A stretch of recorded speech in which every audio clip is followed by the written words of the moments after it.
이제 케냐가 지구 온난화에 대한 아프리카의 새로운 접근 방식을 개척하는데, 이제 아프리카 분들도 그냥 공짜로 지원금 타니까 좀 애매하니까 지열 발전 예전부터 있었죠. 땅 깊숙한 곳에 한 다음에 온천을 에너지로 사용하듯이 이렇게 빵빵 돌리는 건데, 근데 사실상 한계가 있어 보여요. 왜냐하면 뭐 이걸 터빈을 돌린다는 것 자체는 좋은데 이게 무한정 생산되는 건 아니니까요. 근데 아프리카가 뭐 햇빛은 강력하니까요. 전기 에너지, 전기 오토바이도 타고 다니시고 노란색 소형 전기차를 타고 기후 정상회의. 근데 어쨌든 아프리카가 저개발된 지형들을 뭐 친환경 발전을 통해 해결하려는 모습을 되게 좋은 것 같아요. 그냥 지금까지 유엔의 지원금으로 지속되었던 아프리카 경제 발전의 새로운 비즈니스 모델을 확실히 뭐 보여주고 있는 것 같아요. 그리고 뭐 윌리엄 루터 케네디 대통령이나 다른 아프리카 대통령들은 다 또 미국 시민권자거나 미국에서 다 하버드 교육 이런 거 받으신 분들이더라고요. 그러니까 알긴 하지만 어쨌든 간 인프라가 워낙 부족하니까 실현하기가 어려운 거죠. 실현하기가. 중국 자본들도 많이 나가고 있고. 뭐 최근 많은 사람들이 중국과 대만의 관계가 좀 좋아지기를 바라고 있는데, 여기는 이제 벙커에서 중국을 바라본 모습. 대만에서 하지만 지금 중국이 대만을 노리는 거는 단순히 지정학적 위치가 아니라 그런 것도 있죠. 미래 전략. 그러니까 미래의 슈퍼파워로 나가기 위해선 대만을 꼭 어떻게 해야 된다는 그런 강박관념이 있죠. 어떤 언어로든 복잡하게 얽힌 대만, 중국이 대만을 침공할까요? 이는 사라지지 않을 질문이에요. 2024년 1월 13일 대선을 앞두고 있는 대만에서 이에 대해 더 많은 이야기를 듣게 될 것입니다. 지금 2024년 1월 대만 대선인데 중점 주제가 중국과의 전쟁 위기 이거예요. 어떻게 풀어갈 것인지. 그러니까 어떤 사람은 친중을 해서 이거를 좀 잠재워라는 사람이 있고, 아니면 끝까지 조금 날카롭게 가서 대만의 입지를 올리겠다고 하는 사람이 있는데, 뭐 대만도 사실 만만치 않은 국가긴 하죠. 대만의 군사력이 꽤 나쁘지 않기 때문에 사람들이 이렇게 여기서 이렇게 중국에서 이렇게 넘어온다 하더라도 중국이 거의 곤란해질 가능성이 더 높기 때문에 서로 안 하는 건데, 그리고 최근에 또 중국이 항공모함 이름을 대만의 한 지역 이름으로 따가지고 더 논란을 일으키고 있죠. 중국의 최고 목적이 현재 대만에 대한 장악력 확대이기 때문에 이게 굳이 무력 충돌이 아니건, 그리고 지금 대만 대선의 친중파에 대한 영향력이 아니건 영향력을 행사하고 싶은 마음은 계속 있는 것 같아요. 특히나 대만의 반도체 공장이 너무나 귀중하기 때문에 이제 중국이 계속해서 집착하고 있다 이렇게 보여지고, 반도체 공장이 이제 없어지면은 그 가치가 없어지기 때문에 솔직히 무력 침공은 어려울 것 같고, 아마 다음 대선에서 최대한 친중파를 노리지 않을까. 대선이 아마 첫 번째 격전지가 될 거라고 생각하고 있어요. 최근에 운동선수들에게 하는 그 최첨단 스포츠 의료 있잖아요. 이런 의료 같은 게 요즘 일반인들한테 인기라는데, 테라피 침대, 적외선 침대가 가지고 자는 거죠. 스포츠 효능을 향상시키는 도구로 자주 사용되는데, 적외선, 전자기팔선 및 냉기를 사용하는 그 저온 치료가 있죠. 최첨단 스포츠 성능 요법이 장기적인 이점을 가질 수 있다고 연구자들은 말하는데, 봐야죠. 극한의 저온 치료, 적외선 전자기장 극한의 내용법, 엘리트 운동 선수들 사이에서 인기 있는 치료법이 이제 생명과 건강을 연장하는 과학에 영향을 미치고 있습니다. 뭐 최첨단 기술이고 비싼데 이게 조금 나아지면서 괜찮아지고 있는 거죠. 근적외선 이미지 캡처는 두개골에 빛을 전달하는 바이오 뉴로 장치를 보여줍니다. 랜드는 이 회사의 비강 어플리케이터에서 빛이 어떻게 방출되는지를 보여줍니다. 굉장한 최첨단 기술이죠. 열 조절, 특히나 열이 꽤 중요하다는 사실이 알려지면서 근육 온도를 낮추는 게 굉장히 중요하죠. 또한 마그네틱 폴에서 전자기포로 앉으면 삑 해가지고 또 나아진다는 자기 에너지. 최첨단 기술이 이렇게 사용되는데 실제로 일반인들 분에서 좋은 치료 받으시는 분들 되게 많더라고요. 이 장갑은 2003년 이라크에 주둔한 미군과 2004년 아테네 올림픽에서 선수들이 사용했는데, 정밀하게 제어함으로써 빠르게 냉각하는 것. 쿨미트 $1,500. 굉장히 비싸죠. 2,200만 원 정도 하는데 경기력 향상을 원하는 선수와 급식한 더위 속에 일하는 사람들을 대상으로 마케팅하고 있다. 저온 치료. 이제 일반 사람들도 이러한 것들에 접근이 가능해지면서 옛날에 뭐 수천만 원 했던 게 그래도 수백만 원이면 좀 가까운 거니까요. 일단 미용 목적으로 많이들 사용하시더라고요. 미용 이런 것들 보면 피부 미용에 되게 많이 사용하시죠. 좋은 방향이라고 생각이 돼요. 이제 미군이 지금 인력 감소, 지원 인력 감소에 시달리고 있는데 이게 전 세계 유럽도 마찬가지. 유럽도 그 병력 자원 감소. 한국도 요즘 근무원들이 선다 하더라고요. 근데 한국은 이제 그 약간 가려져 있긴 한데 모병제를 제대로 해본 적이 없으니까요. 지금 모병제라는 국가들이 지원 인력 감소로 굉장히 고통을 받고 있는데 사실상 지금 뭐 핸드폰 게임을 좋아하는 청소년들이 나중에 커가지고 총 들고 싸울 수 있을까라는 생각이 당연히 들죠. 그렇게 못하겠죠, 당연히. 그렇게 하고 싶어 하지도 않고 그냥 인터넷 댓글만 남기겠죠. 이제 전 세계가 점점 무력 충돌을 피해가는 상황으로 전해지면서 세계의 분쟁은 정보전, 심리전, 뭐 경제전 이렇게 세 개로 가는 것 같아요. 미국도 이런 상황을 아니까 경제 금리 인상으로 중국과 이제 러시아 그리고 특히나 다른 국가들 압박하려고 하는데 러시아가 이제 그 반대급부로 석유 가격을 사우디랑 해가지고 올려가지고 미국과 대립각을 세고 있고 중국은 중국 나름대로 대만을 뭐 무력적으로 한다고 하지만 중국도 이미 고령화가 있기 때문에 그 군대 자원이 군대 지원 군대 인력이 매우 부족한 상황이다 이렇게 파악하면 될 것 같아요. 결국에는 미국이 이제 중국과 나중에 한번 국지적이라도 전투를 벌이게 될 때 대응 특수부대로 다시 운용을 하겠죠. 해군 기준 특수부대로. 그러니까 전면전이 더더욱 어려워지는 상황에 빠지고 있다. 이렇게 보면 될 것 같아요. 전 세계가 전면전을 할 예전처럼 전면전을 할 사람 자체가 부족하기 때문에 이제 국지적 분쟁을 효율적으로 완수하는 게 슈퍼파워의 기준이 될 것이다. 이렇게 다들 예상하고 있네요. 최근에 모빌리티 중에서 UAM이라고 공중 둥둥 떠다니는 초음속 비행기와 같은 콩코드, 예전에 콩코드가 유명했었는데 지금 스타트업 중에 이런 초음속 비행기 AI를 활용한 초음속 비행기에 되게 관심 많으신 분들이 많다고 하던데 마하오까지 날아간다고 해요. 이게 조종석 부분을 없애면 이쪽의 강도를 높일 수 있어가지고 더 빨리 날아갈 수 있다네요. 그 조종석 부분에 대한 부담감이 없으면요.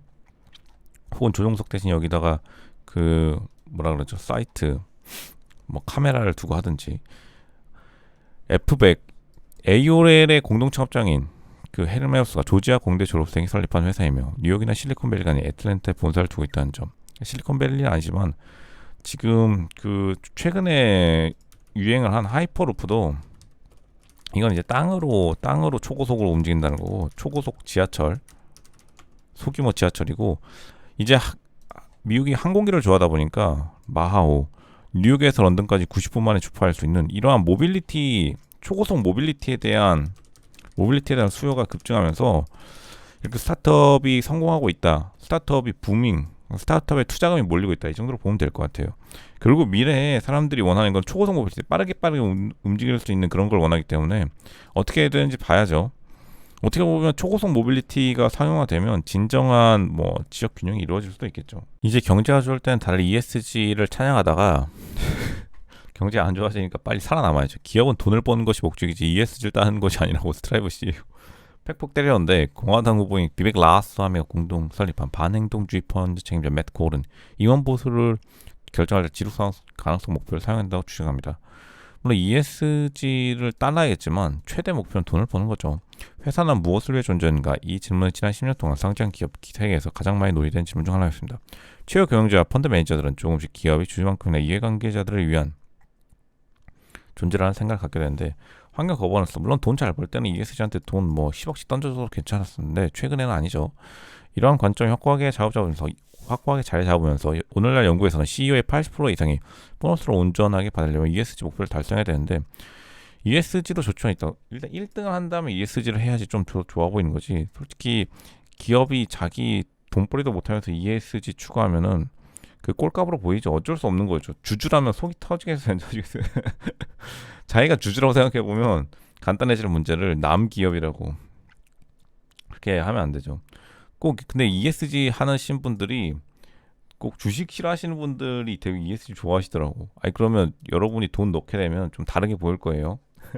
미국이 이제 파업을 하면서 410만 일의 노동력을 이제 소실되는데 사람들이 일 안 하면 당연히 생산이 안 되죠. 그리고 GDP가 생산량으로 따지기 때문에 미국 GDP에 엄청난 지금 타격을 입히고 있어요. 예전에 2000년대 진짜 극초반에 2000년대 초반에 파업 일수와 그 파업으로 인한 금물 손실과 맞먹었어요. 지금 급증한 거 보면은 한 20년 만에 다시 파업이 이렇게 증가했는데 이 파업 촉발한 게 AI 때문에 그렇죠. AI 때문에 촉발했어요.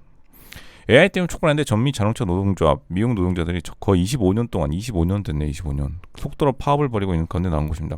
근데 이 증가율 속도가 장난이 아닌 걸 볼 수 있죠. 갑자기 빡 치솟은 모양인데 보시면은 이게 그 GM의 노조가 좀 잘 돼 있긴 하지만 그 UPS는 뭐 그 우체국이고요. 우체국 분들도 요즘 미국 우체국 분들도 파업을 잘 안 하거든요. 왜냐하면 좀 상황이 좋으니까. 근데 이제 슬슬 파업 분위기가 오면 자기도 하고 싶어지는 그런 게 있으니까 1000명 이상의 근로자가 참여한 65건 이상의 작업 중단에 관여했는데 자동차 노조가 30년 동안 생각보다 많이 하진 않았어요. 30년 동안 60건 정도면 나쁘지 않은데 최근에 공격적으로 파업을 진행하고 있는 이 움직임에 좀 대비해야 될 게 있는 게 전 세계가 AI로 촉발된 파업에 들어가고 있다. 가파르게 우상향하고 있다. 이 정도만 알면 될 것 같아요. 이제 캐나다 트리도 총리가 되게 그 비난을 받고 있는데 트리도 총리 여기 있거든요. 잠시 여기 오셔야죠. 왜냐면 트리도 총리가 뭐랄까요? 주택 세금은 깎아주고 한국으로 따지면 종부세는 깎아주고 식품세는 올려서 식품 기업에 대한 식품 법인세를 올려서 식품 인플레를 낮춘다라는 좀 어처구니 없는 그 정책을 가져왔는데 이 캐나다가 특징이 뭐냐면 캐나다 특징이 조금 사람들이 좀 이상하긴 해요.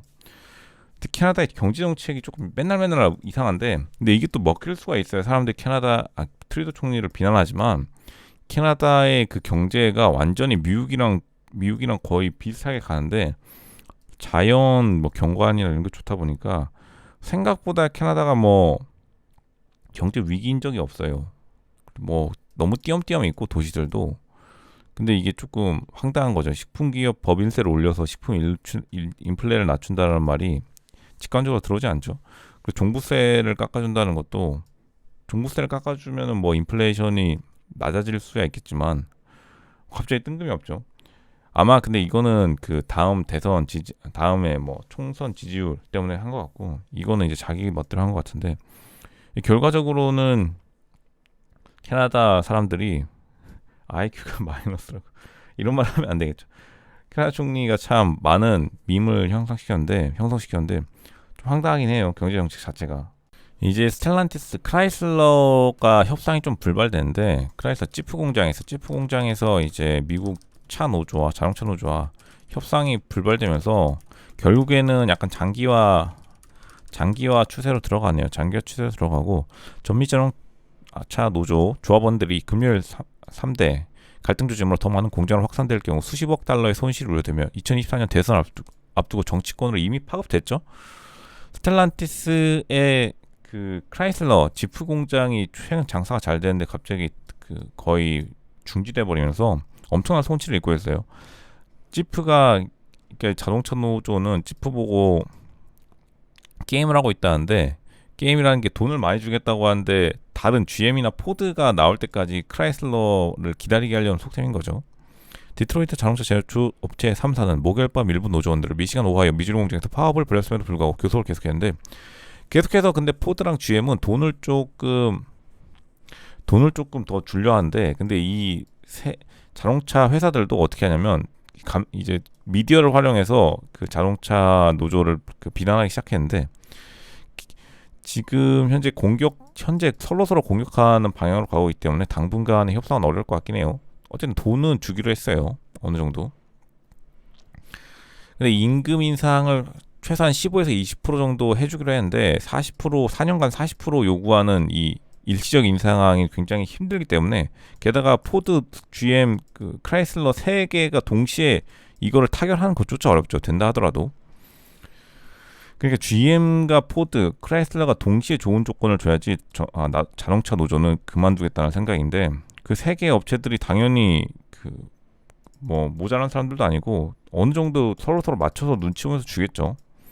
근데 이렇게 평행선을 달리게 되면 결국에 길면 길어질수록 그냥 테슬라나 한국의 전기자동차, 현대 기아차 그리고 일본의 도요타만 다시 웃게 되는 상황이 벌어질 것이다 이렇게 파악이 되네요. 결국은 많은 그 미국인들이 그 뭐라 그랬죠? 미국 자동차 노조가 동정이라기보다는 승리 쪽에 좀 머물고 있기 때문에 만약 승리하게 된다면은 지금 인플레이션에 영원히 반영되겠죠. 임금 상승치만큼 4년간 40%에 가까운 미국 자동차 노조 파업이 성공한다면 다른 곳들도 이제 임금 상승이 이어질 거기 때문에 왜냐하면 파업하는 이 임금 상승이 나으니까요. 그리고 이거는 인플레이션을 가속화시킨다고 보면 될 것 같고 인플레이션이 가속화되는 것이 미국발 인플레이션 상승은 이거는 뭐 금리 인상으로도 막을 수 없기 때문에 하여간 지금 국제 경제에 다시 한번 찬물을 끼얹는 일이 발생하면서 한국도 이에 대응할 필요가 있어질 필요가 있는 것 같아요. 한국도 노조가 근데 이렇게 좀 심각하진 않은데 왜냐하면 동시에 다 파업하는 경우는 없죠 거의. 이제 앞으로 전기차 전환에 있어서 전기차들의 가격이 좀 더 비싸질 것이라 생각하고 안 그래도 지금 전기차 마진이 남지 않는데 전 세계 자동차 제조회사 임원분들의 고민이 깊어질 것이다 이렇게 파악이 되네요. 다들 임금 상승 인플레이션이 영원히 가격에 반영될 경우 인정을 넘으면 파괴적인 눈덩이 효과로 이어지고 인플레이션은 계속 상승할 수 있으며 아마도 지금보다 더 많이 상승할 수 있습니다. 노조가 겨울까지 안 지나간다면 구매는 계속 하락하고 체인 혼란을 억제가 매우 어려울 것입니다. 두 경우 결국에는 이제 체인 어쨌든 간에 이게 빨리 이미 파업이 시작됐으니까 이게 진정되더라도 이미 한번 멈춰섰던 공장이 가동되기까지 겨울에 다시 돌아오기까지 시간이 걸리기 때문에 한 3, 4개월간은 약간 경기가 그저 그런 상태로 지속될 것이다 라고 파악하고 있네요. 최근에 과학자들이 인공지능을 사용하는 방법이 데이터를 모은 다음에 해석을 시키는 것 같은데 이미 더 빠르고 좋고 더 생산적으로 연구를 진행하고 있는 거죠. 특히나 의학에서 이제 특히 2019년 매사추세츠 공과대 MIT의 과학자들은 새로운 항생제인 할리신을 발견하는데 이제 이런 걸 사용했던 거죠. 이례적인 일을 해냈고 올해 5월에서는 또 다른 연구팀이 두 번째 항생제인 아바오신을 발견했는데 발견 방법이 AI 모델을 사용하여 수백만 개 화합물을 검색하여 슈퍼버거의 가장 효과적인 화학물을 식별했다는 했다는 거죠. 이 대용량의 데이터를 빠르게 처리한다는 점에서 AI가 좀 좋은 것 같고 근데 물론 이렇게 AI를 효율적으로 사용하려면 사람들이 그 AI에게 좋은 명령을 내려야 되거든요. 좋은 명령. 뭐 어느 정도 예상은 됐었죠.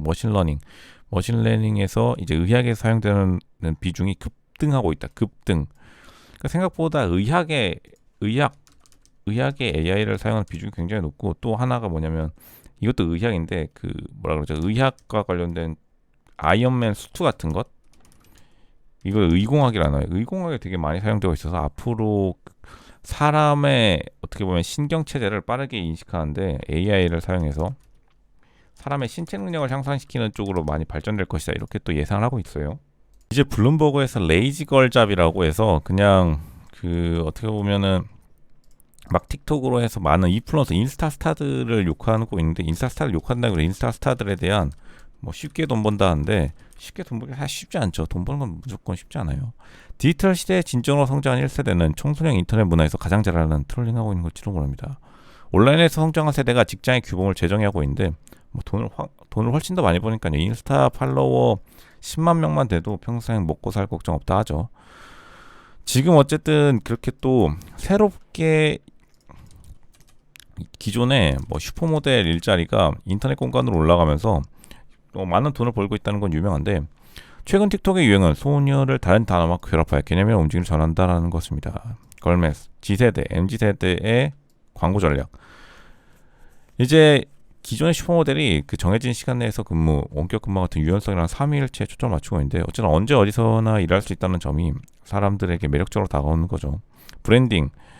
그래도 사람들이 팔리는 거죠. 광고 효과가 괜찮기 때문에 이렇게 하는 거고 앞으로도 많은 공중파 스타들의 풀이 이제 인터넷 인플루언서에 유입되면서 사실 공중파들의 풀이 좀 낮았다는 소리가 많이 들려요. 이제 아이돌 지원자들이 예전만큼 못하다. 왜냐면 아이돌 지원해서 3년 동안 기다릴 필요가 있어요. 그냥 바로 인스타그램 가면은 먹고 살 걱정 바로 없어지는데 굳이 대형 기획사를 통하지 않고도 성공할 수 있는 길이 열리게 된 거죠. 이제 의자가 중요한데 의자는 비싼 게 확실히 좋아요. 의자 비싼 거 뭐 좋죠.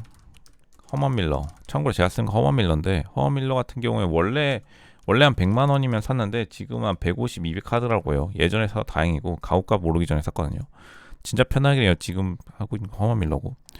왜냐면 싼 의자들이 문제가 뭐냐면 허먼 밀러가 좋은 점이 이 보시면 제가 이렇게 왔다 갔다 해도 여기가 이제 강해요. 밑쪽이 강하기 때문에 흔들리지 않고, 물론 나쁘다는 건 아니에요. 다른 의자들이 나쁘다는 게 아닌데 이쪽 그 지지대가 허먼 밀러가 한 100만 원 하는 의자 하는 것들은 다 이쪽이 괜찮아요.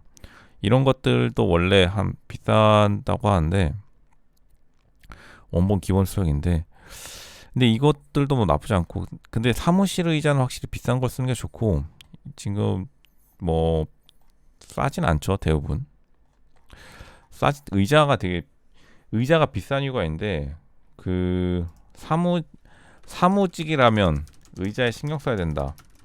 오랫동안 앉아 있어야 되기 때문에 이걸 또 한 번 더 강조하는 의미군요. 이분은 보니까 의자에 대해 좀 조예가 깊으신 분이네요. 이것저것. 특히 이런 것들도 요즘 유행인데, 그 체어, 라운지 체어 이런 것도 솔직히 나쁘지 않아요. 그 공간만 있으면. 근데 이런 것들도 싸고 비싼 거랑 티는 확실히 나죠. 라틴 아메리카에서 러시아의 스파이들이 많이 활동한다는 건 유명한 이야기인데, 예전부터요. 네덜란드에서 노르웨이, 스웨덴, 슬로베니아에 이르는 유럽에서 러시아 스파이로 의심되는 인물들이 발견되었고, 실제 잡혀간 것도 있죠. 다양한 용의자들이 지금 튀어나오는데, 노르웨이뿐만 아니라 특히 라틴 아메리카 어디 갔죠? 러시아의 대사관에 근무하는 첩보원들에게도 매력적인 지원입니다. 그 이유는 이 지역에는 러시아를 알고 싶어하는 미국인 등이 많이 거주하기 때문이다. 그렇기 때문에 러시아 스파이들이 전 세계에 퍼져 있는데 러시아의 싸움을 모두 원하고 있지 않죠. 그러니까 남미의 정권들이, 라틴 아메리카 정권들이 러시아 정부에게 좀 호의를 베풀어주고, 어쨌든 미국 정보 요원들도 라틴 아메리카에 많이 가 있어야 되니까요.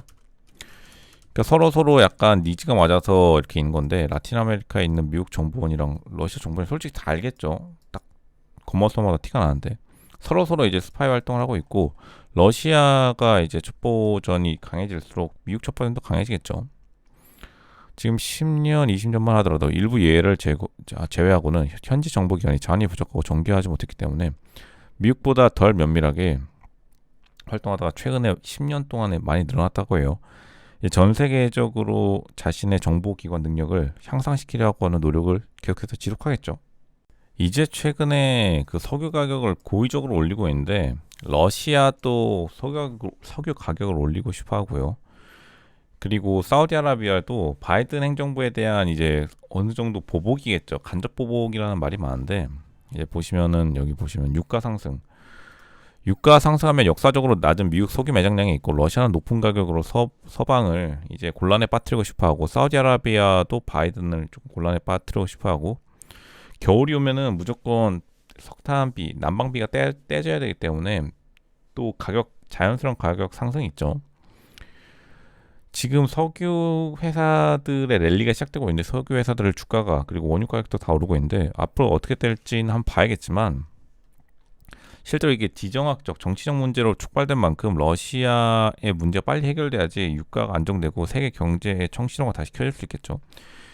지금 어쨌든 간 모든 사람들이 자신이 가진 것을 무기화하고 싶어 하기 때문에 러시아나 사우디아라비아나 높은 석유 가격을 당분 포기하지 않을 것이다, 이렇게 파악이 되네요.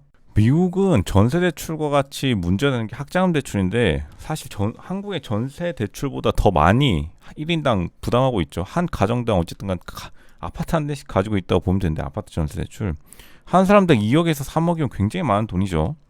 학자금 대출을 이제 다시 갚으라고 하니까 소비자주택에서 1000억 달러면 얼마냐면 120조에 120조.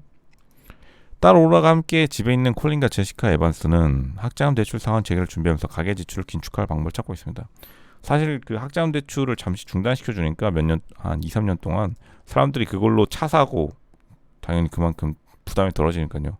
식료품 사고, 그리고 집을 업그레이드 했는데, 이제 다시 내야 되니까 막막하죠. 확장 대출 상한이 재개되면 내년에 미국인의 주머니에서 최대 1,000억 달러가 빠져나가 소비자들이 압박을 받고 일부 미국 최대 소매 업체들의 지출 둔화를 우려하고 있습니다.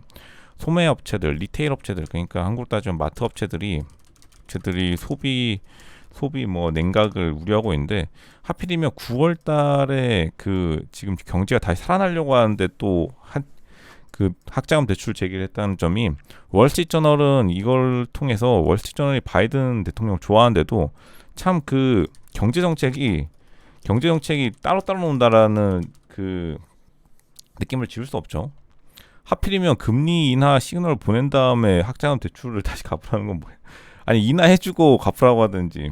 그러니까 참 이게 아마추어 같은 경제 정책인데 따다닥 조화롭게 그 오케스트라 지휘자처럼 해야지 문제가 없거든요. 경제 정책을 참 어처구니없게 하니까, 월스트리트저널이 이거 지금 이 학자금 대출 재개로만 사설이고 뉴스고 며칠이고 내보내고 있는데, 그만큼 이제 우회적으로 비판하는 거죠. 바이든 정부의 그 어처구니없는 정책을. 11월에 어차피 금리 발표가 대충 나잖아요. 또 한 번. 그때 이후로 해도 상관없는데 꼭 9월에 참 이게 미국도 공무원들의 일처리가 이렇게 그냥 주먹구구식이에요. 경제를 아예 생각하지 않기 때문에. 그냥 이렇게 니와 경제 알바냐 이러면서 막 왔다 갔다 하니까, 미국 경제 왔다 갔다 하니까 전 세계 경제가 흔들린 거겠죠. 지금 미국은 탄핵 정국에 들어갔는데 뜬금없이 일단은 바이든 가족부로부터 촉발된 탄핵 정국이 시작됐어요. 그리고 공화당이 사실을 하고 싶지 않았던 사람들 많았는데, 결국에는 공화당 하원 의원을 중심으로 일단은 바이든의 탄핵 정국에 진입했는데, 가족으로부터 촉발됐고, 미디어 시청자들은 잘 알고 있는데, 이번에 탄핵 조사 개시를 발표한 이후 샘스 백악관 대변인이 언론에 대해 행진 명령을 내린 것은 놀라운 일이 아니었습니다. 이제 사실상 예전에 당했던 것, 그러니까 공화당이 민주당에게 예전에 당했던 것을 이제 다시 한번 갚아주겠다는 건데, 2024년 대선을 앞두고 이제 다 같이 끌어들이겠다는 거죠. 그리고 지금 사실 바이든 대통령의 겨박제가 지금 자동차 노조 파업도 있고, 현재 탄핵 정국에 들어가기 때문에 많이 할 수 없는 상황에서 어쨌든 바이든 대통령은 대선에 임해야 되고, 뭐 트럼프도 일단은 그 기소받은 거 조사받으면서 대선을 치러야 되기 때문에 비슷비슷한 상황인 것 같아요. 지금 그리고 또 바이든에 대한 의혹은 많죠. 대부분 가족들을 둘러싼 그 문제인데, 사실이건 아니건 간에 일단 타격은 강하게 입은 것 같아요. 왜냐하면 또 그 민주당이 트럼프보다 조금 더 청렴하다 이런 이미지가 있었는데, 이번에 제대로 타격을 입으면서 이 민주당의 청렴 이미지에도 굉장히 타격을 간 사건이 계속 진행되고 있다. 탄핵 정국이 진행되고 있다. 이렇게 파악이 되네요. 요즘 북한 핵무기를 예를 들면서 한국도 핵무장을 해야 된다는 여론이 많네요. 그러니까 핵무기 전후를 비교하면서, 그러니까 전에는 이만큼 대접 못 받았는데 실제로 북한이 대접을 그렇게 못 받았죠. 핵무기 완성 후에, 그러니까 핵무기를 이제 소형화해서 탄두에 실은 후가 조금 비교되긴 하죠. 그게 누구 힘이고 위협. 핵무기 완성 후에 완전히 달라졌죠.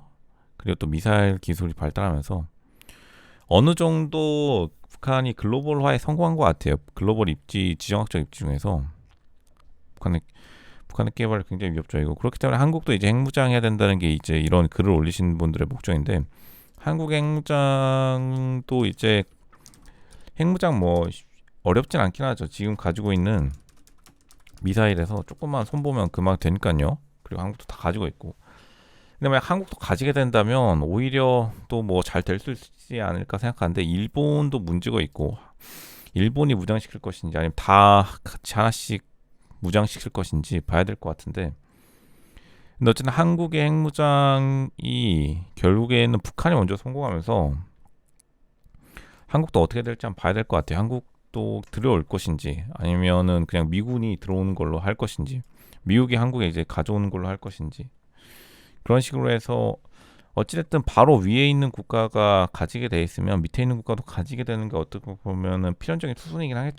이제 새로 바뀐 지하철 노선도가 흥행하고 있는데, 근데 생각보다 기존 게 더 나은 것 같아요. 제 지하철을 제가 많이 타는 입장으로서 말씀드리면, 왜냐면 이게 동그란 게 실제로 종합운동장 이쪽에 있죠. 그냥 사실대로 그런 게 좀 나은 것 같아요. 그 동그란 거 이제 이해하겠는데 뭐 닮았다고. 그러니까 예전 것보다 이제 개선을 시키려면 예전 것이 무조건 좋다는 게 아니라 조금 더 사실스럽게 이제 잠실이 여기 있으면 중앙운동장 여기 있지 않죠. 이렇게 비슷하게 그려도 될 것 같아요. 그리고 서울에서 이제 서울 처음 오신 분들한테 그게 좋고 서울 오래 사신 분들한테는 오히려 더 헷갈리죠. 왜 중앙운동장 여기 있지? 어느 정도 이제 위치를 아니까요. 또 차를 많이 타고 다니시는 분들도 알겠지만 오히려 더 헷갈리는 것 같고 동그랗게 한 거는 근데 이제 뭐 해외 분들한테도 오히려 더 헷갈릴 것 같아요. 장기적이라는 게 한 2, 3일 여행 오신 분들한테도 중앙동장 여기 찍혀 있으면 요즘에 구글로 다 보는 세상인데 왜 나 여기로 가지? 요즘에 그 구글 지도 같은 거 핸드폰으로 키면 이제 보이죠. 어느 정도 어디로 가는지 와이파이 키면 보이거든요. 지하라 할지라도. 갑자기 나는 여기로 가고 있는데 어플에서 이리로 간다? 그러니까 직관적이지 않다는 게 좀 단점인 것 같아요. 요즘 여대생들의 고민을 하는데 결론부터 말하면은 남자친구의 외모. 근데 사실 남자의 외모가 중요하긴 한데 사실 옷만 잘 입어도 되거든요. 옷만 제대로 입어도 이런 일이 없는데 보시면 그날 기분이 좋았다고 해야 되나 나오는 능력도 부족해서 못생겨 보인다. 남자도 외모가 중요한 시대가 왔어요. 남자가 외모도 중요한 시대가 왔다. 근데 외모가 중요하다고 해서 근데 사실 남자의 외모라는 게 그냥 그 생김새가 아니라 전반적인 분위기 그런 게 있거든요. 전반적 다 합쳐서 얼굴 그러니까 머리부터 발끝까지 이걸 관리하는 게 중요한데 대부분 그냥 최소한의 운동이나 옷만 제대로 입으면 돼요. 보시면 되게 또 남친 외모가 마음에 안 들어요. 남친 외모 현타, 남친 외모 비교, 피부도 중요하고요.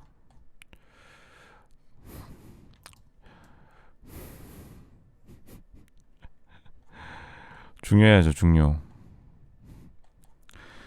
물론 키도 중요하지만 키보다 더 중요한 게 전반적인 분위기인 것 같아요. 키가 생각보다 그렇게 또 중요하진 않아요. 키는 일단은 적당하면 되고 키가 생각보다 중요하지 않기 때문에 전반적인 분위기를 갖고 나갈 수 있도록 조심해야겠네요. 근데 당연하죠. 그러니까 남자가 생각하는 여자들의 그 외모랑 여자 생각하는 남자들의 외모 좀 약간 다른데 어제 남자들 외모가 조금 더 신경 쓸 게 전반적으로 다 신경 쓸 게 중요하긴 해요. 얼굴도 중요하지만 그렇기 때문에 노력을 해야 되는 것이 아닌가 이렇게 또 생각이 드네요. 이제 트루도 총리가 캐나다 총리죠. 캐나다 총리가 인플레이션으로 인해 인기가 급락했어요. 그래도 트루도 총리 인기가 좋았거든요. 트루도 총리가 어쨌든간 인물이 괜찮기 때문에 캐나다에서 인기가 괜찮았어요. 캐나다에서 인기가 괜찮았는데 약간 케네디 같은 느낌도 들고요. 근데 역시 경제가 악화되면서 바로 인기가 폭락하게 되었는데 이제 그 경제 악화 인기가 인플레이션이니까 식료품 가격이 올랐잖아요. 그러니까 애꿎은 식료품 기업한테 이제 규제해가지고 이제 인플레이션을 약화시켰다고 하는데 이제 사람들은 위협적인 규제가 더 높은 비용으로 이어질 수 있다고 합니다. 당연하죠. 저스틴 트루도 총리가 캐나다 총리 제한한 경쟁법 개헌안 캐나다 기업 부문의 경쟁력을 강화시키기 위한 조치로 일부 지지자들로부터 환영을 받고 있습니다. 물론 이제 인플레이션을 변명을 기업의 욕심으로 돌리는 거죠. 물가에 대한 유권자들의 불만을 잠재울 수 있을지는 또 다른 문제인데 지금 경쟁과 소유자 선택을 억제하는 방식으로 서로 협력하는 기업에 대해 조치를 취할 수 있는 더 많은 권한을 부여하겠다고 약속했습니다. 정보를 강제하고 그러니까 담합이 인플레이션의 원인이라는데 그렇게 따지면 한국에 지금 비싸진 그 점심값들이 동네 김밥 가게들이 담합해서 올라가지 않죠. 휘발유 가격이 올라가고 또 물가 재료가 상승하고 인건비가 세 개가 다 상승하니까 상승할 수밖에 없는 거죠. 그리고 요즘 담합이 되지도 않죠. 인터넷이면 최저가가 다 나오는 시기에 식품 인플레이션 7.8%를 기록하면서 캐나다 시장에 굉장히 큰 충격을 주고 있는데 왜냐하면 캐나다가 땅이 넓은 대신 물가가 싼 걸로 대충 퉁치던 국가였어요. 캐나다가 비즈니스 임금은 미국보다 훨씬 나거든요. 그러니까 임금으로 하는 게 아니라 저렴한 물가로 했는데 결국 캐나다 물가가 상승하면서 인기가 폭락하고 있는 거죠. 식품 인플레이션이 더욱 곡착화되고 있는데 보시면 7.7%꽤 높아요. 이게 그 음식 물가가 아니라 식품 물가이기 때문에 그러니까 그나마 한국은 가면은 국밥집이 9,000원에서 10,000원 되면은 그래도 다 차려서 나오는 게 최종 국밥 가격이 그나마 7% 10% 올랐는데 캐나다는 그냥 벌써부터 마트 장 보는 것까지 올라 버리니까 실제로 지금 뭐지 음식 인플레이션 한 20% 먹었다고 보시면 돼요. 뭐 햄버거 같은 거 먹으려면 제대로 조금 용량도 줄어들었고 우리는 비용을 지불할 것입니다. 더 많은 정부 규제를 준수하게 지출해야 하는 비용들입니다. 결국 그 비용은 소비자에게 전가될 것입니다. 식품 기업들은 소비자한테 당연히 떠넘기겠죠. 그러니까 이게 이분이 조금 황당한 이분이 인기는 좋은데 이분도 규제 중심의 뭐 경제 활력을 되살린다는 좀 황당한 얘기를 하고 있는데 결국에는 경제가 좋을 땐 경제 좋았죠. 최근에 경제가 좋을 땐 누구나 경제 대통령이지만 그 물 빠지면 다 드러나는 거예요. 결국에는 인기가 굉장히 급락하고 있다 이렇게 보면 되겠네요. 어느 정도 예상된 바와 같이 트럼프가 2024년 대선 후보로 지명될 경우 여성 러닝메이트를 암시했는데 컨셉이 마음에 들다는 이유로 지금 사우스다코타 주지사 노엠이 계시거든요. 컨셉이 약간 또 트럼프가 좋아하는 슈퍼모델 느낌이 나죠. 사우스다코타 주지사 노엠 아마 그리고 여성 러닝메이트를 들어가겠죠. 그때처럼 예전처럼이 아니라 원래는 펜스와 약간 조금 관계가 안 좋아졌으니까 이번에 러닝메이트로 가겠다는 건데 왜냐하면 카말라 해리스 부통령이 토론을 잘 못해요. 그러니까 아예 반대 컨셉으로 가가지고 토론 잘하는 여성 부통령이랑 토론을 좀 잘하죠. 트럼프랑 이렇게 붙어 보겠다는 건데 이제 전략을 괜찮은 것 같아요. 이번에 여성 러닝메이트로 그 노엠이 나온다면 트럼프 노엠 간판이 나온다면 지금 굉장히 강력한 조합이죠. 강력한 조합. 지금 어쨌든 가장 제 생각에 민주당의 가장 큰 약점이 바이든 대통령은 괜찮고 바이든 대통령은 조금 그 연설 좀 잘하거든요. 연설 꽤 잘해요. 생각보다 붙으면 또 잘해요 연설을. 근데 가장 큰 문제가 그 부통령이 연설 좀 못해요. 현재 부통령이 연설 좀 못하기 때문에 이 약점을 이제 노엠 이렇게 또 슈퍼스타로 밀어붙인다면 완전히 그 특히나 여성 지지자표를 잡아올 수 있다 이렇게 또 생각하고 있다 이렇게 파악이 되네요. 이제 아르헨티나의 유력한 대선 후보가 터커 인터뷰를 했는데 보시면 알겠지만 일단은 포스가 장난 아니에요. 아르헨티나 대선 후보가 포스가 장난 아니고 그리고 이게 지금 다 말하는 것도 정부가 아무것도 해줄 것도 없으니 중앙은행 해체하겠다고 하는데 맞는 말이긴 해요. 정부가 막 해줄 수 있는 건 아무것도 없는데 아르헨티나가 어쨌든간 정부 실패로 1년에 물가가 2배씩 오르는 어처구니없는 공식 물가가 실제로 91%라고 하니까 금리가 91% 비공식 인플레이션율이 200%라고요. 거의 쭉쭉 오르는데 300, 두세 배가 오른다는 건데 이제 사람들이 아르헨티나 대통령을 보고 대선 후보를 보고 이제 올게 온다라고 하는 거죠. 어쨌든간 미국 달러를 공식 화폐로 쓴다고 하니까 만약 진짜로 대선은 된 건 거의 확실한 것 같고 진짜로 이제 후보 대통령 당선 이후 공식 화폐로 빨리 바꾼다면은 그나마 메이저 경제 중에 미국 달러를 오랜만에 공식 화폐로 바꾸는 그 선례로 남겠죠. 한국도 요즘에 그냥 달러화와 많이 연관시키자라는 움직임이 있는데 완전 틀린 건 아니에요. 물론 이제 미국 달러로 연관시키면 단점도 존재하는데 단점이라는 게 크게 단점으로는 이제 재정 정책을 스스로 쓸지 못한다는 건데 사실 미 연준에 어차피 영향을 받을 바에 이것도 나쁘지 않긴 해요. 예전에 유엔 하면은 되게 뭐 대단한 느낌이었는데 솔직히 유엔이 요즘 존재감이 없죠. 유엔 존재감이 떨어지면서 사람들이 이제 뭐 다른 곳에서 대안을 찾고 있는데 세계 기구들이 최근에 역할을 잘 못했어요.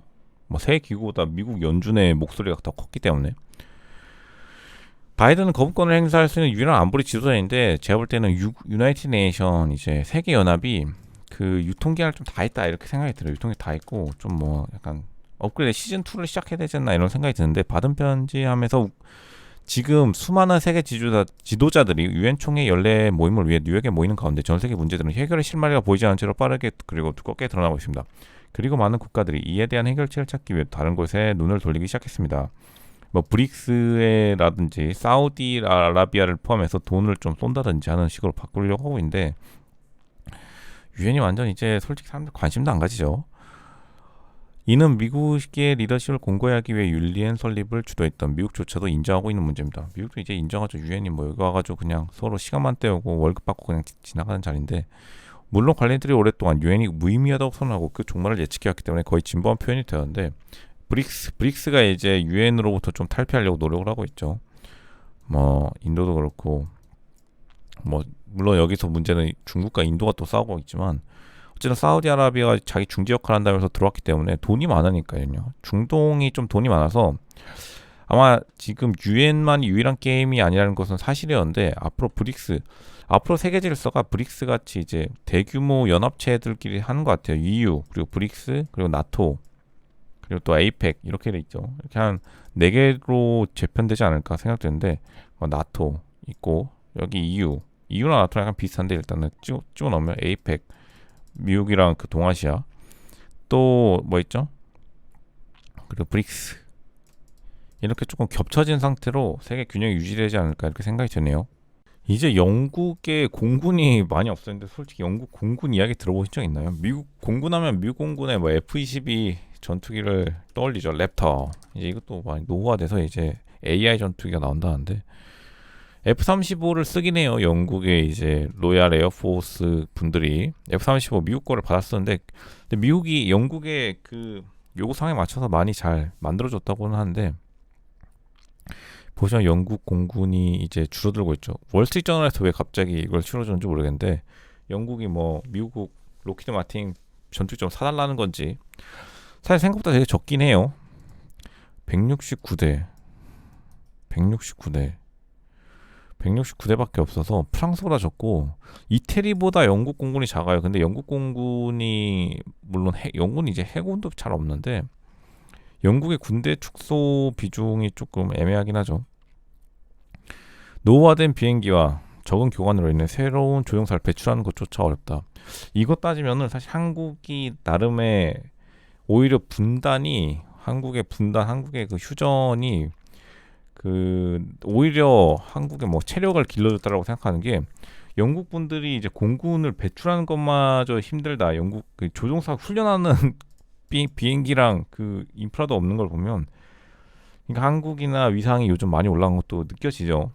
뭐 북한도 덩달아 올라가긴 했는데, 한국에 더 더불어서. 왜냐면 우리 한국과 이제 북쪽 우리 북쪽에 있는 우리 평양에 있는 애들은 걔네들도 어쨌든 군수공장을 계속 돌렸으니까요. 이 계속 해야지 뭐든지 되는 것이, 갑자기 영국처럼 평화 시대가 와가지고 확 줄여버리면 다시 하기가 어렵다. 이거를 다시 한번 깨닫게 되네요. 어떤 분들이 요즘 KF 그 시리즈 A23인가 그 전투기 시리즈를 계속 언급하시는데, 이것도 실제로 잘 뭐 진행되고 있다 하더라고요. 돈은 좀 많이 들어가는데, 미국이 중앙아시아 전략을 업그레이드해야 된다 하는데, 사실 중앙아시아가 최근에 그래도 몽골 같은 한국형 아파트가 많이 세워지면서 한국에 오히려 중앙아시아에 대해서 인기가 있는 것 같아요. 카자흐스탄 이건 그 회의인데, 미군 역사적으로 러시아나 중국에 비해 영향력이 훨씬 적었던 유라시아 대륙의 중심부에 대한 전략적 조건이 필요합니다. 월스트리트저널이 되게 또 그 공격적인 전략 방법을 제시하는데, 미국은 예전에 이제 중앙아시아에 대해 영향력이 없었기 때문에 이제 조금 뭐 행동하려 하는데, 카자흐스탄은 러시아 및 중국과 근접해 있기 때문에 미국이 우크라이나에 정착하고 불확실한 전후 시대에 모스크바와의 관계를 관리하고 중국과의 경쟁 심화에 대처하는 데 도움을 줄 수 있습니다. 카자흐스탄은 중동 회랑으로 널리 알려진 카스피해 횡단 국제 운송 회랑을 통해 세계 경제를 연결하는 연결고리 역할을 합니다. 아마 그 물류를 중심으로 카자흐스탄의 중앙아시아로 뭐 상대방이 차단을 하면 어쩌냐 이런 생각을 가지고 있는 것 같아요. 중앙아시아. 사실 미국이랑 중앙아시아는 약간 서로 연결이 좀 안 되긴 하죠. 뭐 사진도 같이 찍은 적 없는 것 같고, 미국이랑 중앙아시아 분들이랑 뭐 한 게 있나요? 저도 잘 기억이 잘 안 나는데, 아마 중앙아시아가 옛날에는 다 그 소련의 영내에 있었기 때문에 그런 것 같고, 카자흐스탄을 시작으로 이제 조금 미국과 친한 국가를 만들어 보려고 하는 움직임인가 보네요. 한국은 오히려 기업들이 먼저 나서서 이 중앙아시아를 90년대부터 조금 진출해서 좀 인기가 많다고 들었어요. 한국 기업이나 사람들 같은 경우에 이제 유럽의 금리 거의 사실상 고점, 그러니까 유로화가 폭락했거든요. 유로화가 이제 낮아지면서 달러 대 유로화 환율이 낮아졌다는 거는 이제 유로화가 이제 금리를 인하한다는 건 그 다음에 미국도 금리 인하한다는데 유럽 중앙은행이 배팅했다는 뜻이기 때문에 한국 부동산이 바로 반응을 했어요. 결국에는 카페 가치가 하락하면은 당연히 자산 가치가 상승하겠죠. 그리고 이제 연착륙의 신호, 이제 남은 게 뭐냐면 뭐 공식 발표만 남았는데 미국이 이제 우리 고금리 끝났다 이 발표만 남았지 실제로는 이제 다 금리 동결, 사실상 동결 혹은 하락으로 가니까 어쨌든 지금 서울 아파트 가격이 많이 하락이 아니라 아파트 가격이 전세값이 먼저 오르고 있어요. 먼저 상승세, 예전부터 하락한 부분을 메우고 있는데 앞으로 어떻게 될까 생각해 보면 당분간은 모르겠죠. 내년 여름까지는 무난하게 그 하락했던 부분을 상쇄하는 상승이 나오겠죠. 이제 미국이 학자금 대출을 밀어줬는데 2020년부터 다시 재개하면서 사람들이 좀 당황스러운 이유가 당연히 학자금 대출 밀어주면 그 돈으로 사람들이 뭐 차 사러 가고 자기 월세 내는데 보탰었기 때문에 더 큰 월세를 갖겠죠.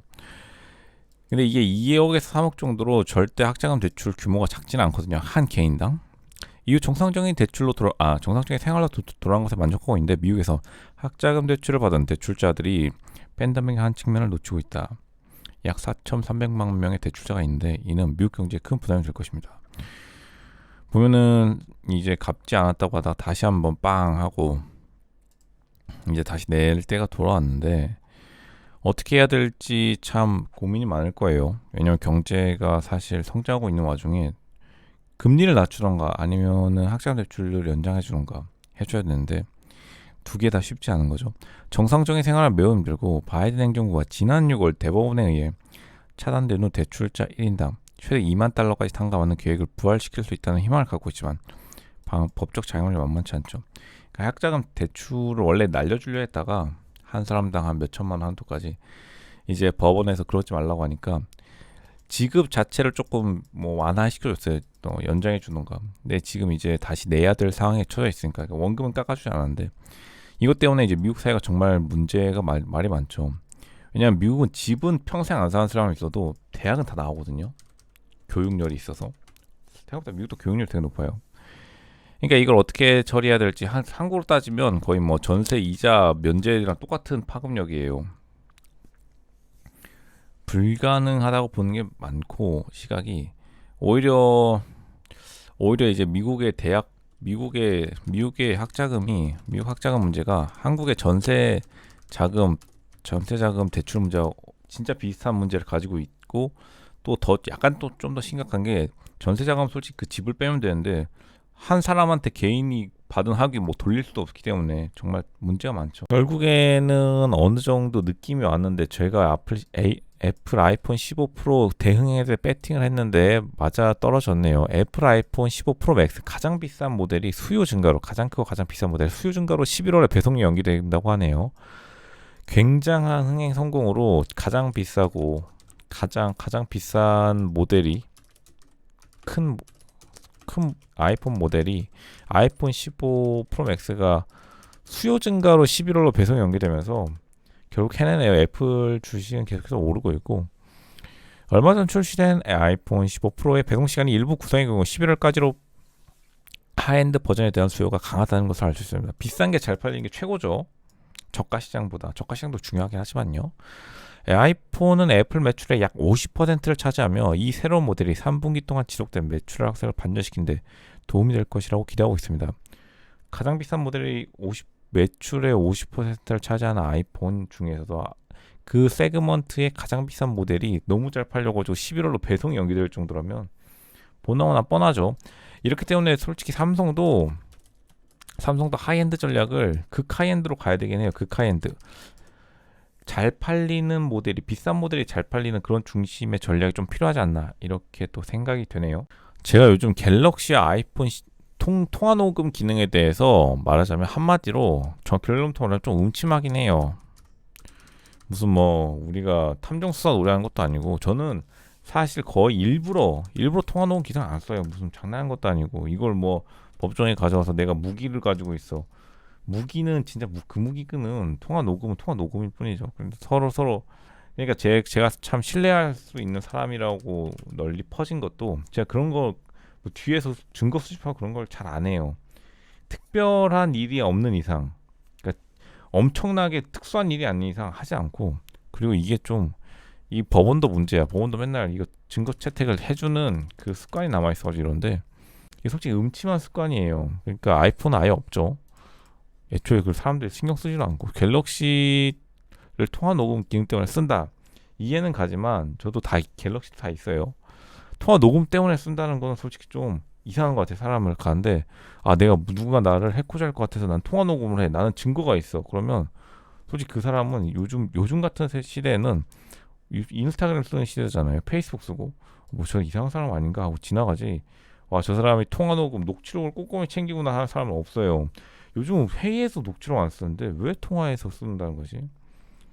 이해가 안 가긴 하는데 뭐 그만큼 뭐 신뢰가 없는 국가라면 어쩔 수 없고, 신뢰가 있다 하더라도 솔직히 이거 법정에서 잘 채택도 안 해줘요 사실.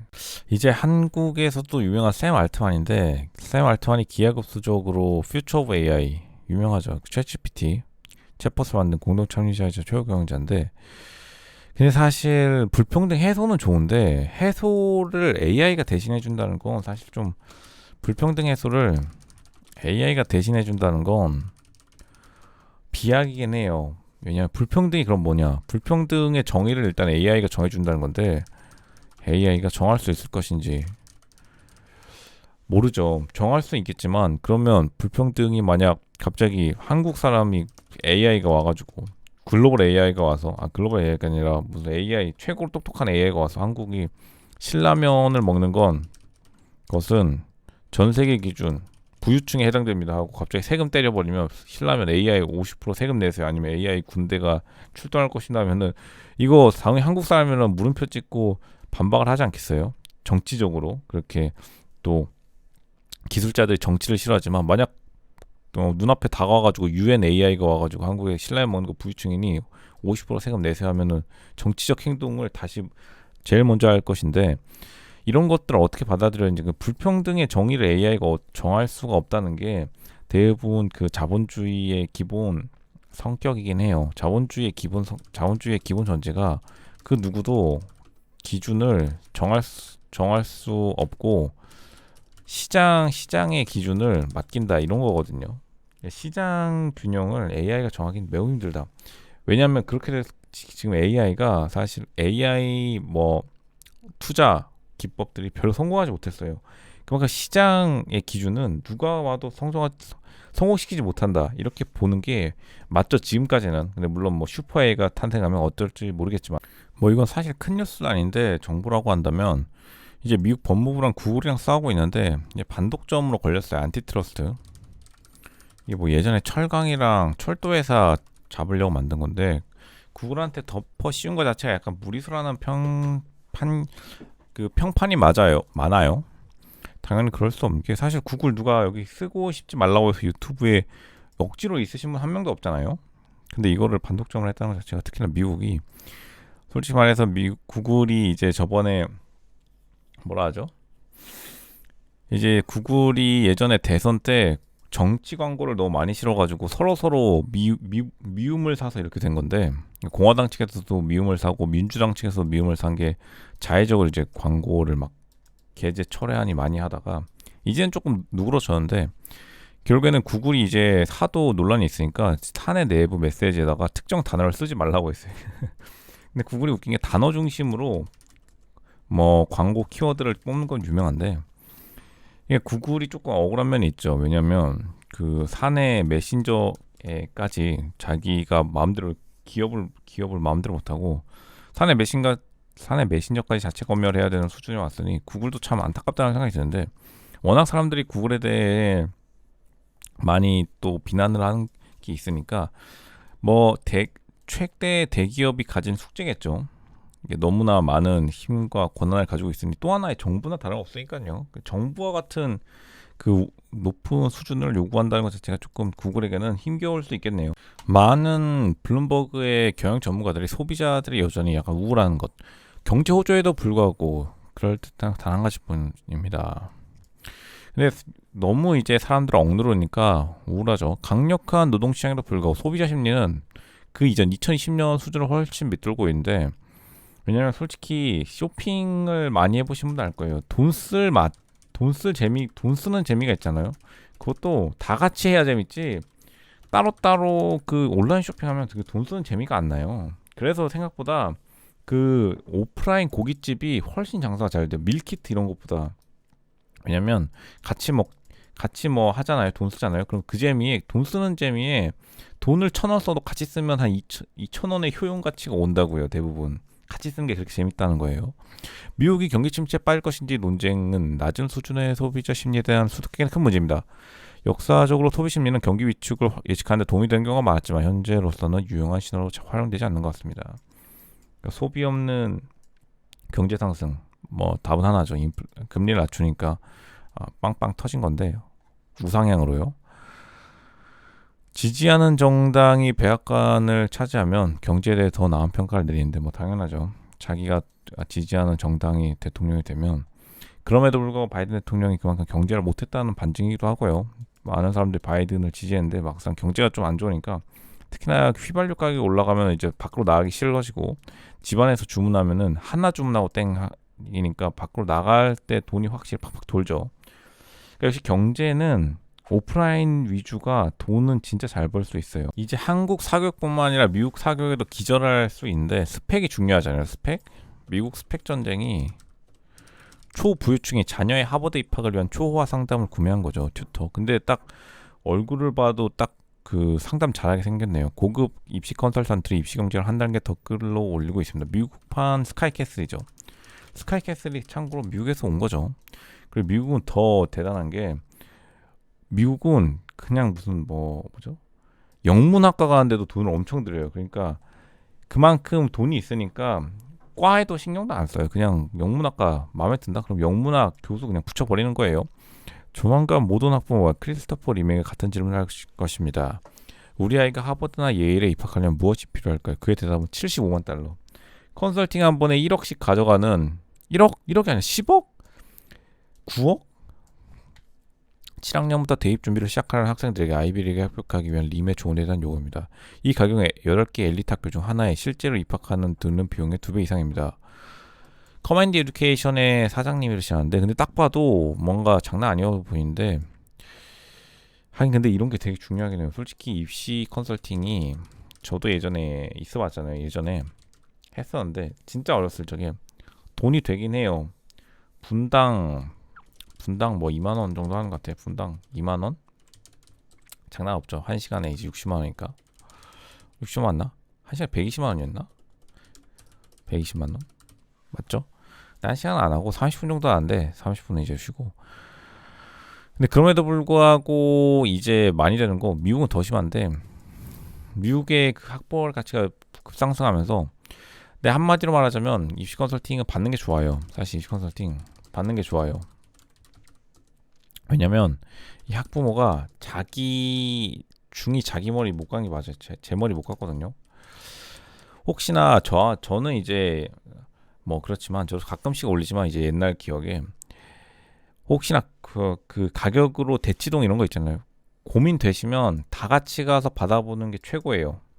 돈 그냥 한번 드릴 거 무조건 받는 걸 제가 추천드려요. 저 뿐만 아니라 다른 분들도 그냥 뭐 싼 거라도 괜찮아요. 싼 거라도 괜찮으니까 제3자의 시각으로 한번 보는 게 필요해요. 이제 자동차 노동자 파업에서 한쪽이 더 높은 지위를 차지했다는데, 뭐 보면은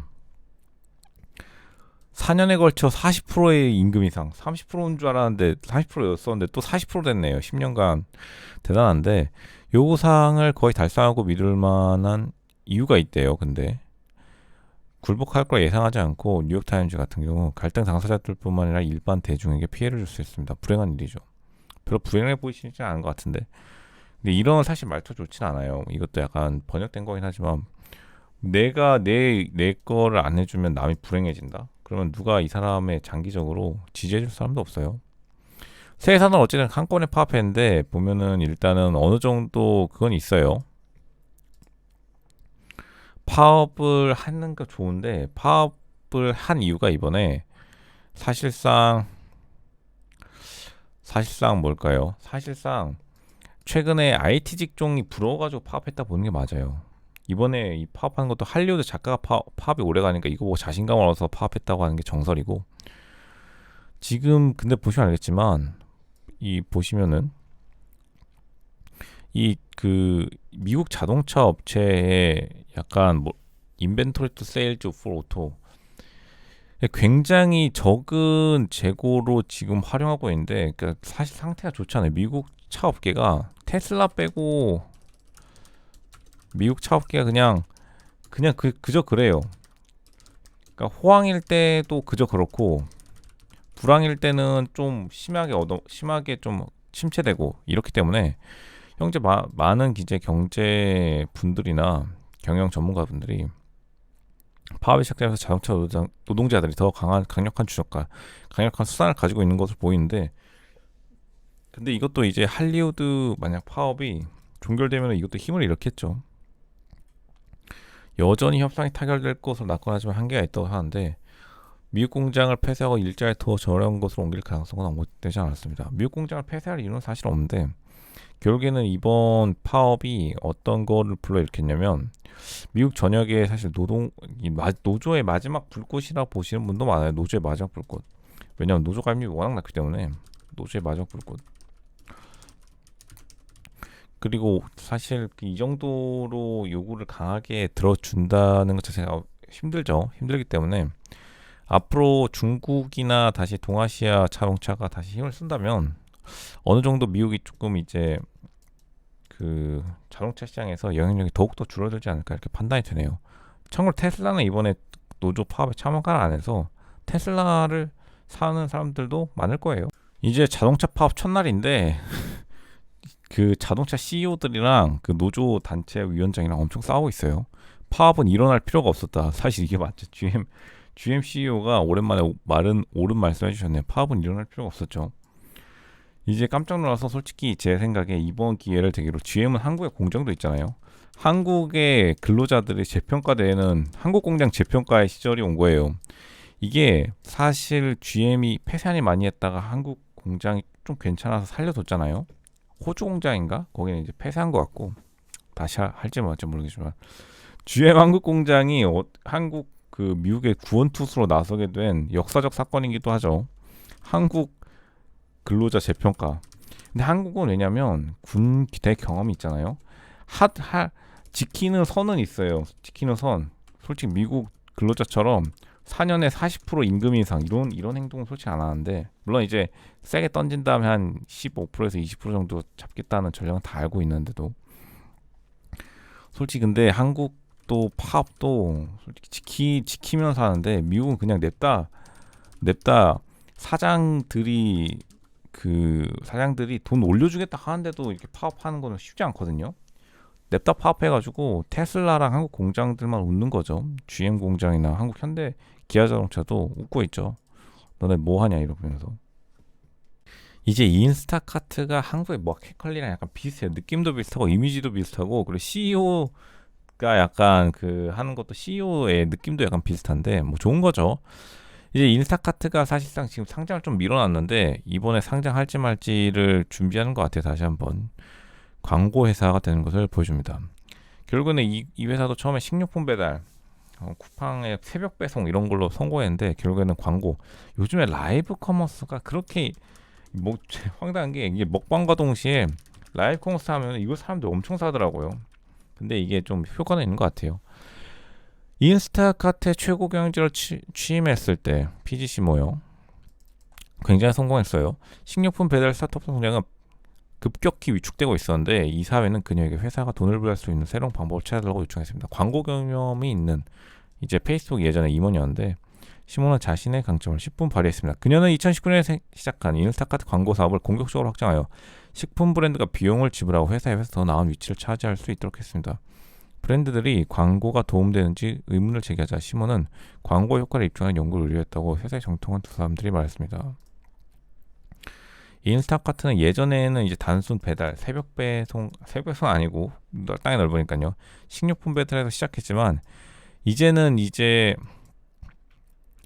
조금 그 뭐랄까요, 라이브 커머스와 같은 라이브 커머스를 뭐 직접 엄청나게 하지 않지만 광고 플랫폼으로 변화하려고 하는 그러한 추세 속에 있으며, 다른 쿠팡 같은 것들도 이제는 홈쇼핑에서가 좀 약간 줄어들고, 쿠팡의 그 식료품 배송들도 확실히 광고 위주로 좀 돌리려는 노력을 계속해서 하고 있더라고요. 이런 효과를 통해 앞으로 한국도 비즈니스 모델이 이제 단순 택배도 물론 중요하지만 택배 산업에서 벗어나서 플러스 알파로 광고를 통해 이제 식품을 파시는 분들에게 그냥 광고를 해서 자신의 제품을 더 많은 사람들에게 알릴 수 있는 그러한 플랫폼 산업으로 계속해서 넘어갈 것이라 이렇게 판단이 돼요. 요즘에 미국도 금요일 날에 원래는 파티 나이트였는데, 파티를 가고 사람들끼리 다 외식 가는 날이었는데, 이제 그러한 분위기가 좀 한 번 사라지니까 다들 모이지 않는 듯해 보여요. 금요일, 참고로 미국 기업도 회식이 꽤 많아요.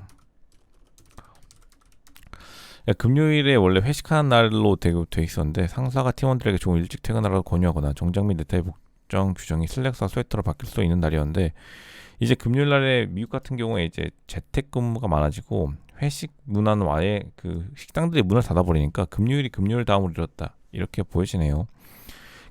한국에서도 요즘에는 금요일이 그냥 다들 집에 가는 날 이렇게 인식돼서, 사실 어떻게 보면은 금요일에 뭐 단체 활동을 잘 안 하죠. 불금이란 말도 요즘 없어진 것 같아요. 한국도 토요일에 좀 많이 움직이시는 것 같고, 금요일 날은 그냥 일찍 가서 뭔가 피하고 싶은 날, 그렇게 되는 것 같은데, 그렇다기보다 조금 더 이 기사의 내용처럼 뭐 주 4일 근무가 아닌 이상 주 4일 근무를 한다는 것도 있지만, 뭐 금요일을 사무실과 동료들과 뭐 함께 하거나 금요일에 조금 오후에 뭔가 다 같이 할 수 있는 일을 만들면 조금 더 좋을 것 같긴 해요. 사실 저는 한국의 회식 문화도 나쁘지 않다 생각해요. 한국의 회식 문화가 너무 부정적인 면만 부각되는데, 사실 한국의 회식 문화가 너무 과하지 않으면 꽤 괜찮긴 해요. 근데 한국 회식 문화가 이제 완전히 사라졌으니까 스스로의 뭔가 이벤트를 만들어야겠죠. 갑자기 뜬금없이 한국의 핵무기를 언급하는데 오세훈 서울시장이 나오긴 했어요. 예전에 그 서울시장이 인터뷰에서 핵은 핵무기로서 이제 대응할 수 있다. 엘리트 정치층들은 여전히 핵무기 개발에 참석하고 있습니다. 근데 이거 당연한 게, 솔직히 우리 북쪽이 가지고 있으면 우리도 가져야 되는 게 솔직히 당연하긴 해요. 그리고 우리가 뭐 그거를 예전에 뭐 6.25 전후에 한국 미군 기지에 다 들어와 있었고, 오랫동안 핵에 대응할 수 있는 건 핵뿐이 맞죠. 우리만 없어야 되나? 그 북쪽은 이제 잠수함에 핵 발사대까지 장착해서 자랑하는데, 이건 봐야겠는데, 미국 주도의 세계 질서에 따르면서도 잘 협력을 통해서 우리도 하나 가질만 하긴 해요. 무장. 그걸 뭐 사용한다는 게 아니라, 한국이 거의 50년 전에 서명한 핵 확산 금지 조약 제10조를 발동하는 것이 정당화될 정도라고 합니다. 그렇죠. 핵 확산 금지 조약. 최근에 그리고 또 러시아도 사실 우리 북쪽에 바로 있는 애들이잖아요. 중국도 북한도 다 뭐 쏘니 많이 하는데, 우리가 없으면은 솔직히 좀 우리만 손해보는 느낌이죠. 이제 사실상 트럼프 대선의 재선이 눈에 보임에 따라 사람들이 조금 민망한 현실을 마주하게 되는데, 왜냐면 역사상 처음으로 그 재선 실패한 대통령한테 진 적이 한 번인가?